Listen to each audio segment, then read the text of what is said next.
Papa.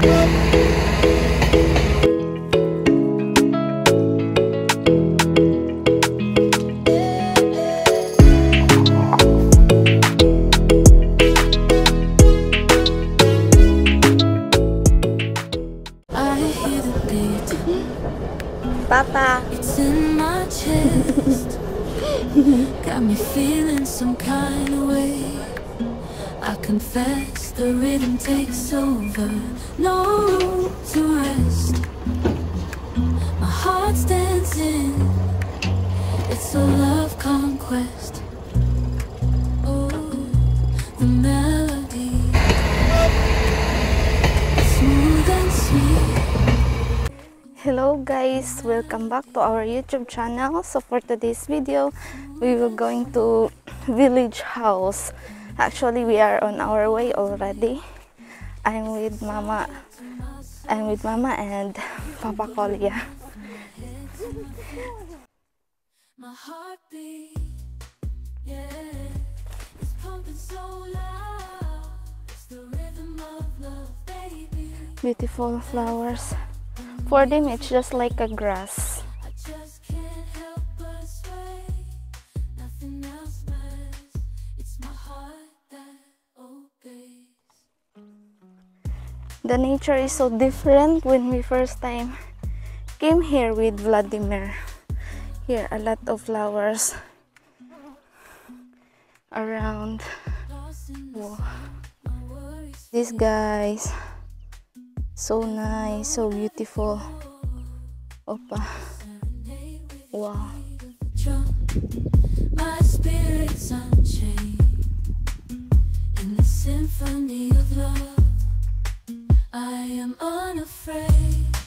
Yeah, it's pumping so loud. It's the rhythm of love, baby, that I found when the music plays.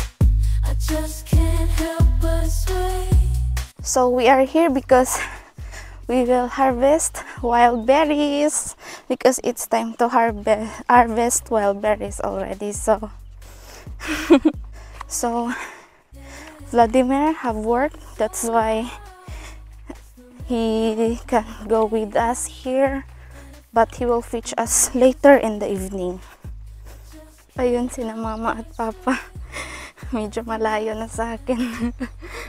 Bibidyo pa kasi ako, kaya yun, medyo nahuli ako. But it's okay.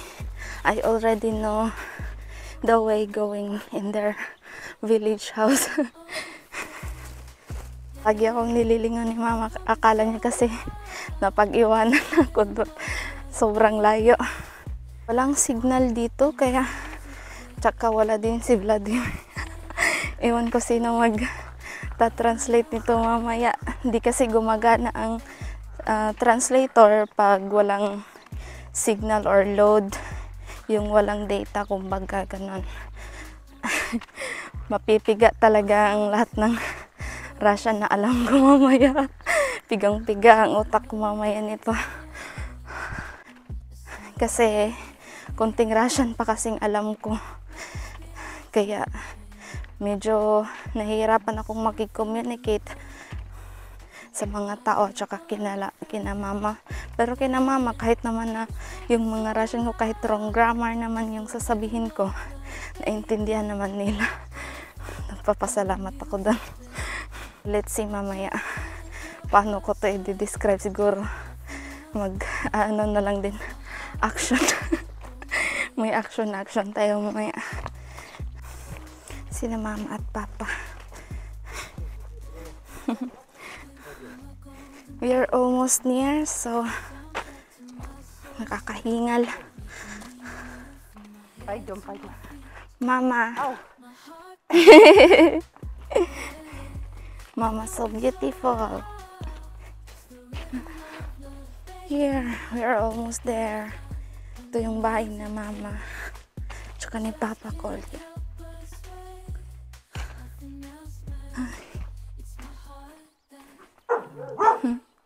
Mga hunting dogs ni Papa Kolya. Ayan, nag-iingay na kasi.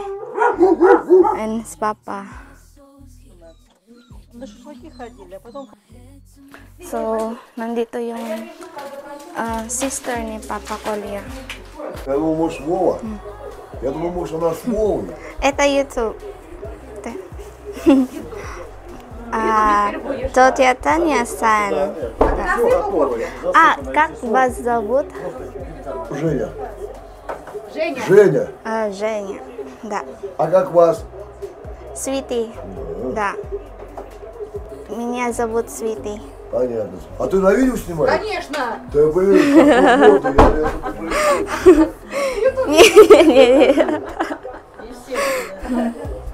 So this is what we buy earlier in the store. It's we buy in the groceries to bring here. So later we will eat.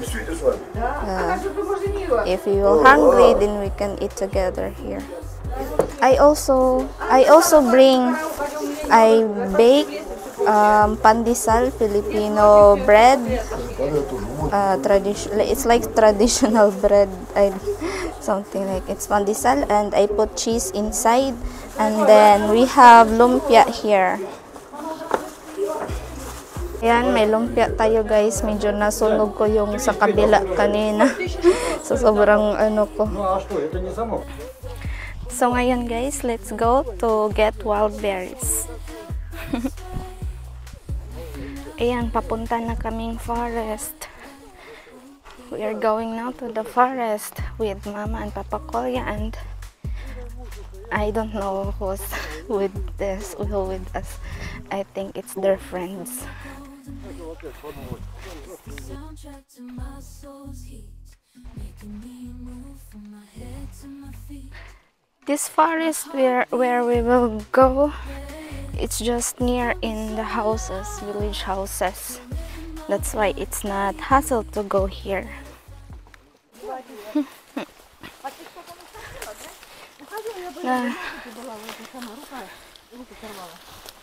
Ang dami lang lamok dito. Kailangan mo mag-spray para di lumapit yung lamok sa'yo. Kasi malalaki yung mga lamok nila. Nagka-allergy nga ako saan. Kaya umiinom ako ng anti-allergy na gamot. 2 beses na kaming nagpunta sa ospital kasi may mga patal-patal ako galing sa lamok, at saka din, nilalagnat ako that time. I think dahil din sa temperatura, nagbago kasing temperatura na dito, kaya parang naging din ang reaction ng katawan ko.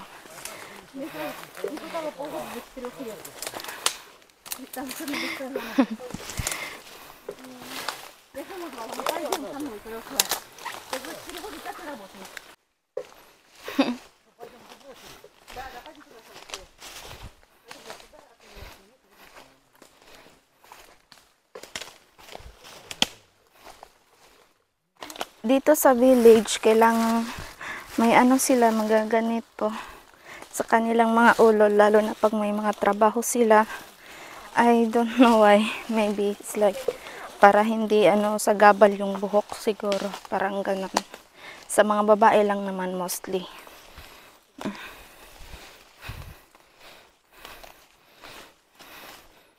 Ito yung sisidlan natin mamaya. Kailangan nating punuin to.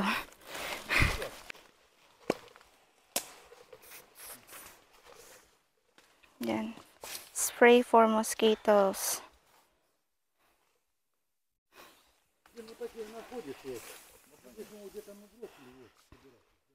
Закрой глаза. С той стороны хмыш, туда не идет. С этой стороны вот только.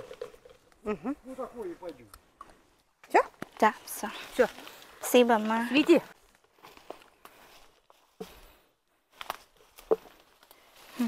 Глянь, какая земляничка, глянь. Да. So, ito yung mga wild berries, guys. Na, ito yung mga kinukuha namin. Binibenta kasi ni Mama ito. She sell it and per liter. That's what she said. Yan be, dami ng lamok. Ang lalaki pa naman ng mga lamok nila dito.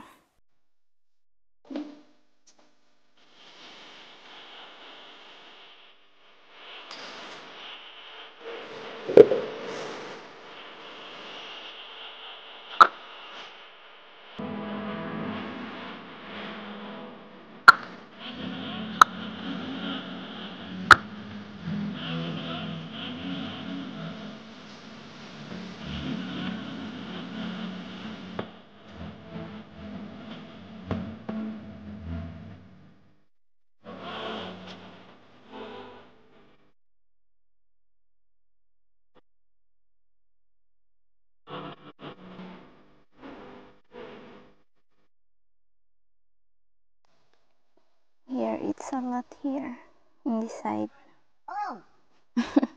Papa called Mama Tanya. When you pick wild berries, guys, make sure don't pinch it too much or don't pick in a harsh way because it's so soft and masisira siya. If you just have patience and hard work to pick wild berries, you can earn good income, guys, for just one day. They sell it per liter, so in 1 liter you can earn 550 to 700.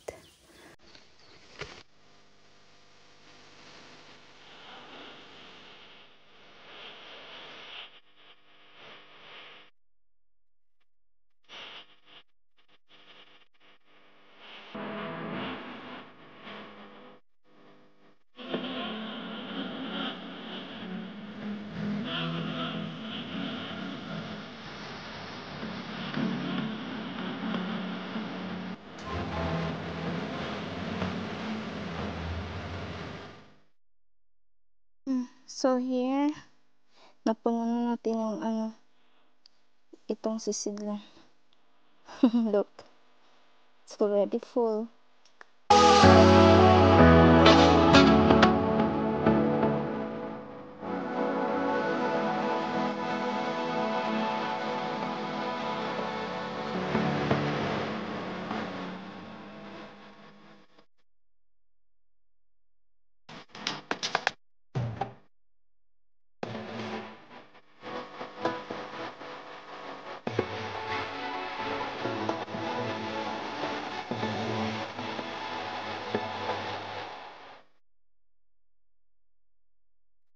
It's edible, so you can eat. Sabi ni Mama, mas mabuti daw tong kainin ng ganito lang siya, walang anumang like salt or something like that. It's good with sugar also because it's good for the health. That's what Mama said.